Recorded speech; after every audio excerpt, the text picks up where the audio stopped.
আপনার রাইস কুকারের ভিতরে থাকা সুইচ কি বারবার নষ্ট হয়ে যাচ্ছে? এক সপ্তাহ হতে না হতেই মেকারের দোকানে যেতে যেতে আপনি বিরক্ত হয়ে গেছেন, রান্না হতেও অনেক সময় লাগে। বিষয়টা এরকম যে আপনার যদি শরীরের হাড় কোথাও ভেঙে যায় আর আপনি যদি তার জন্য ব্যথার ওষুধ খান, সাময়িক হয়তো আপনি সুস্থতা অনুভব করবেন, পরবর্তীতে ওষুধের মেয়াদ শেষ হয়ে গেলে আপনার যেমন অবস্থা ঠিক তেমন আবার হয়ে যাবে। বিষয়টা এমনই, আপনার রাইস কুকারের যদি কয়েল নষ্ট হয়, আপনি ওই যে সুইচ লাগালেন অর্থাৎ সাময়িক ওষুধ খেলেন, কিছু সময় ভালো থাকবে, এর পরবর্তীতে আবারও সমস্যা হবে। কারণ কি জানেন, এটা হচ্ছে প্লাস্টিকের সুইচ এবং প্রচণ্ড তাপে, অতিরিক্ত যে তাপ, সেই তাপের কারণে সুইচগুলো নষ্ট হয়ে যাবে। এই কয়েলটা দেখেন বাঁকা হয়ে গেছে, সেম আপনার রাইস কুকারের কয়েলও কিন্তু বাঁকা হয়ে যাওয়ার কারণে রান্না হতে অনেক বেশি সময় লাগে, ভাত হওয়ার আগে সুইচটা উঠে যাবে। এর পরবর্তীতে অনেকেই যেটা করেন সেটা হচ্ছে যে সুইচটাকে চাপ দিয়ে রাখেন, চাবি কাগজ চাবি দিয়ে। এটা করা যাবে না।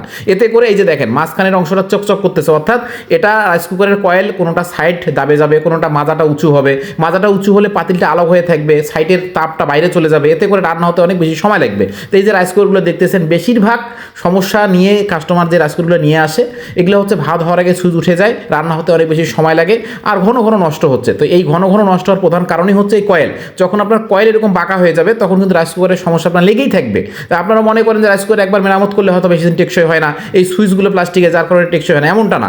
কিন্তু আসলে গোড়া থেকে সমস্যা যদি আপনি নিষ্পত্তি না করতে পারেন, তাহলে কিন্তু বারবার রাইস কুকারের সমস্যা হবে এবং আপনি বারবার বিরক্ত হবেন এবং টেকনিশিয়ানের উপর মন খারাপ করে কোনো লাভ নাই।